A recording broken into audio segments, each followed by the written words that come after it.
wabarakatuh dan selamat siang. Pada Waalaikumsalam warahmatullahi wabarakatuh. pada kesempatan kali ini, kami akan mempresentasikan tugas kelompok dari mata kuliah manajemen proses bisnis. Yang judulnya itu adalah analisis bottleneck pada proses gudang Shopee yang diampu oleh Ibu dosen Anissa Yolandari, Eskom Mkom. Bersama saya sendiri sebagai moderator dan kedua tim anggota kelompok 6.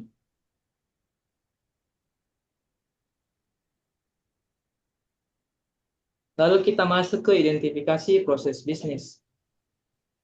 Kita masuk ke gambaran umum dulu. Jadi, gudang Shopee merupakan bagian penting dalam sistem logistik e-commerce yang berfungsi untuk mengelola alur barang dari penjual atau seller hingga ke pembeli. Gudang ini menangani berbagai proses seperti penerimaan barang, penyortiran berdasarkan tujuan, pengemasan, hingga pengiriman melalui jasa kurir. Dalam kondisi normal, proses berjalan lancar. Namun saat terjadi lonjakan pesanan pada event besar seperti Flash Sale, Ramadan Sale 11-12, nah, kapasitas gudang sering mengalami kewalahan sehingga menimbulkan keterlambatan. Oleh karena itu, efisiensi proses di gudang sangat penting untuk menjaga kecepatan pengiriman dan kepuasan pelanggan. Lalu kita masuk ke input, output, dan pengguna. Yang pertama itu input atau masukan. Nah, di input sendiri ada masukan dari seller, pakai dari gudang lain, data-data pesanan dari sistem, informasi tujuan pengiriman, alamat, dan kode wilayah, lalu ada label dan resi paket. Nah, lalu yang kedua ada output atau keluaran. Nah, output keluarannya sendiri itu ada paket yang sudah disortir ulang berdasarkan wilayah, paket yang dikirim ke gudang lain atau daerah tujuan, paket yang langsung dikirim ke kurir lokal, dan update status pengiriman di sistem. Lalu yang ketiga merupakan pengguna yang terlibat. Jadi pengguna yang terlibat ada seller atau penjual. Nah, seller ini yang mengirim barang ke sistem logistik. Lalu ada staf gudang, mengirim, bongkar muat, sortir ulang paket. Nah, lalu ada driver truk, yang ini yang mengirim paket ke pembeli. Lalu ada pembeli atau customer. Ini bagian yang menerima barang. Maaf teman-teman, ada juga kurir lokal. Ini yang mengirim paket ke pembeli. Sedangkan driver truk yang mengantar paket ke antar gudang. Lalu pembelian terakhir yaitu customer yang menerima barang. Lalu kita masuk ke alur proses atau flowchart. Nah, di alurnya sih teman-teman dimulai dengan mulai tentu saja. Nah, setelah dimulai, paket diterima di gudang. Ini merupakan input. Nah, setelah diinput di gudang, lalu kita masuk ke decision atau percabangan. Sumber paket dari seller atau gudang lain. Jika dari seller, akan langsung di-scan paket, lalu input data. Dan jika dari gudang, maka muatannya perlu dibongkar, lalu di-scan paket, lalu di-input data. Lalu setelah itu, digabung alurnya untuk disorting berdasarkan tujuan wilayah. Nah, setelah itu masuk lagi ke decision atau percabangan. Tujuan paket dalam kota atau luar kota. Nah, jika di luar kota, paket masuk ke truk, lalu dikirim ke gudang tujuan. Jika dalam kota, masuk ke kurir lokal, lalu dikirim ke pembeli. Lalu kita masuk ke decision lagi, atau percabangan lagi.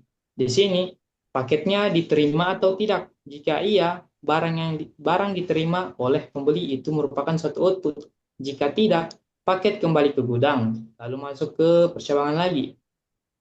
Paketnya itu alias hasil keputusannya dikirim ulang atau return. Jika dikirim ulang, maka kurir akan mengirim ulang ke pembeli. Jika di return, maka proses untuk paket return. Jadi jika di return itu paketnya tidak kembali ke pembeli, melainkan diproses untuk dikembalikan ke sellernya. Lalu setelah itu digabung menjadi satu alur, yaitu update informasi di sistem. Nah, maka semua proses di atas tadi akan selalu diupdate di sistem atau di tracking di sistem dan selesai. Itu saja dari materi yang saya bawakan. Selanjutnya saya serahkan kepada teman selanjutnya saya, itu Panji.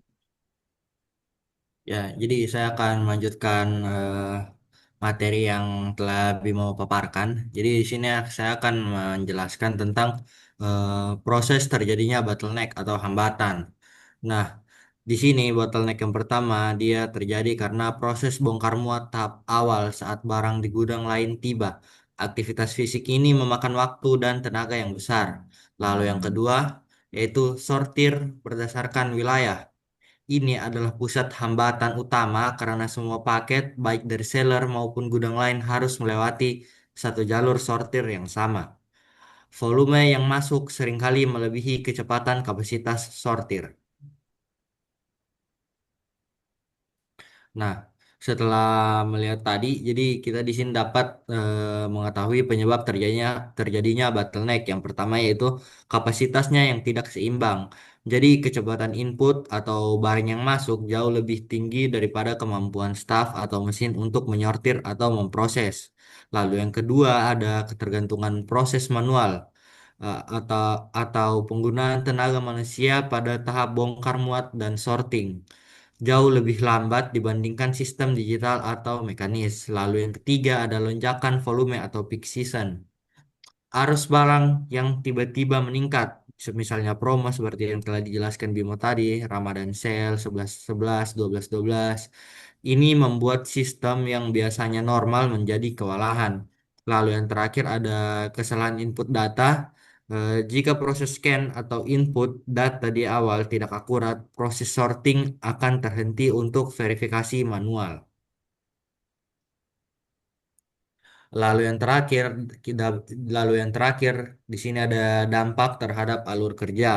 Nah, dampak yang pertama yang dapat dirasakan yaitu penumpukan antrian atau backlog. Nah, pada dampak ini barang menumpuk di area gudang, mempersempit ruang gerak dan meningkatkan risiko kerusakan barang. Lalu yang kedua ada hambatan alur kerja atau delay. Nah, pada hambatan alur kerja ini yang terdampak yaitu driver truk dan kurir lokal harus menunggu lama karena paket yang dikirim belum selesai diproses di tahap sortir. Lalu yang terakhir ada pembengkakan biaya yang di mana perusahaan harus mengeluarkan biaya ekstra untuk lembur karyawan atau penanganan barang yang tertahan lama di gudang. Lalu yang terakhir ada penurunan kualitas pelanggan yang di mana pada waktu pengiriman menjadi lebih lama dari estimasi atau lead time meningkat yang berpotensi merusak reputasi layanan sehingga pelanggan cenderung beralih ke jasa pengiriman yang lain. Nah, Nah, baiklah. eh, lalu saya teruskan kepada teman saya yaitu Suci. Nah, baiklah, saya izin melanjutkan. Jadi di sini kelompok kami memberikan beberapa rekomendasi perbaikan yang bisa setidaknya untuk mengurangi masalah-masalah bottleneck tadi. Jadi yang pertama itu ada otomatisasi bongkar muat menggunakan konveyor atau alat bantu untuk mengurangi ketergantungan tenaga secara manual. Kemudian yang kedua penerapan multi-line sorting. Ini bisa membagi jalur sorting berdasarkan wilayah dan tidak ada lagi satu jalur yang bisa membuat paket-paket itu menumpuk. Kemudian yang ketiga ada digitalisasi input data. Nah, di perbaikan ini kita menggunakan barcode atau QR scanning otomatis sehingga data langsung masuk sistem tanpa harus menginput secara manual berulang-ulang kali. Kemudian yang keempat itu ada validasi data secara otomatis. Jadi di sini sistem akan langsung mengecek data saat scan, kemudian error akan langsung ketahuan di awal bukan saat prosesnya sedang berjalan. Kemudian yang kelima ada pemisahan jalur return. Di sini paket gagal dikirim diproses di jalur terpisah sehingga tidak akan mengganggu alur utama dari distribusi. Kemudian ada perbandingan sebelum dan sesudah. Jadi untuk perbandingan alur sebelumnya atau as-is-nya dan sesudahnya tubinya itu yang pertama ada bongkar muat manual. Kalau perbandingan dengan sesudahnya itu bongkar muatnya sudah semi otomatis. Kemudian untuk sorting satu jalur di perbandingan sesudahnya itu sortingnya sudah diubah menjadi multiline atau secara paralel.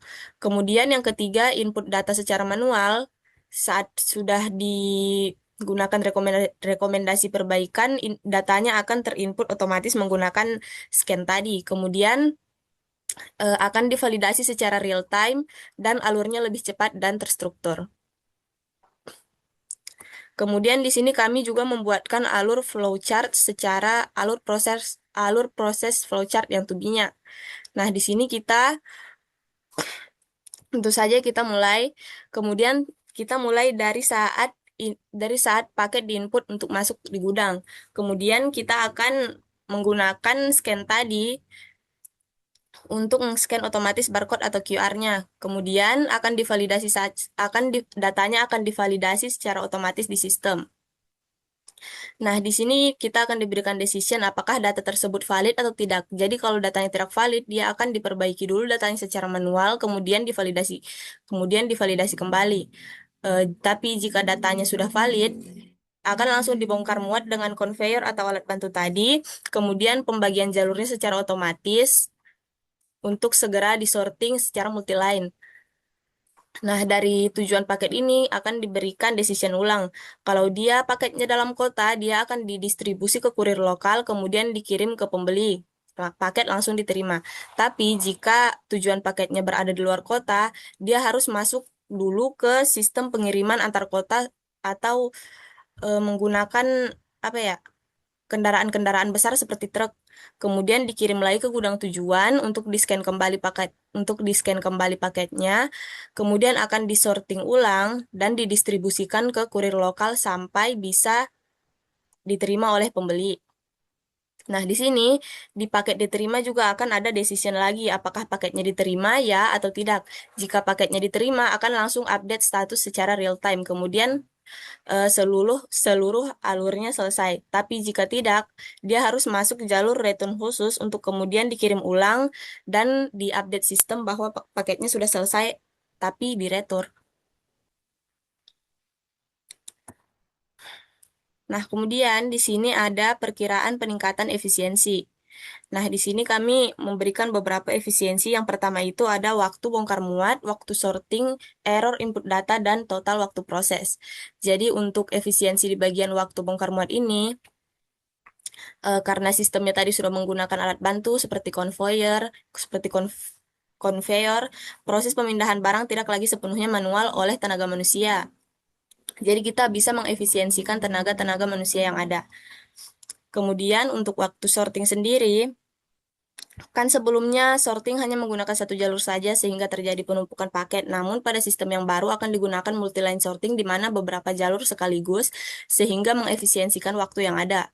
Kemudian yang ketiga itu ada error input data. Dengan menggunakan QR scan secara otomatis, input data tidak lagi dilakukan secara manual, yang mana berarti ini juga mengefisiensi waktu. Kemudian yang terakhir ada total waktu proses. Karena semua perbaikan yang ada di sini sudah saling mendukung, bongkar muat menjadi lebih cepat dan sorting paket tidak lagi menumpuk. Juga error bisa berkurang secara drastis. Nah, saya kembalikan kepada moderator. Baik, demikian pemaparan yang kelompok kami sampaikan. Semoga materi yang kami paparkan ini bermanfaat dan dapat menambah pemahaman kita semua. Terima kasih atas perhatian teman-teman sekalian. Wassalamualaikum warahmatullahi wabarakatuh. Waalaikumsalam warahmatullahi wabarakatuh.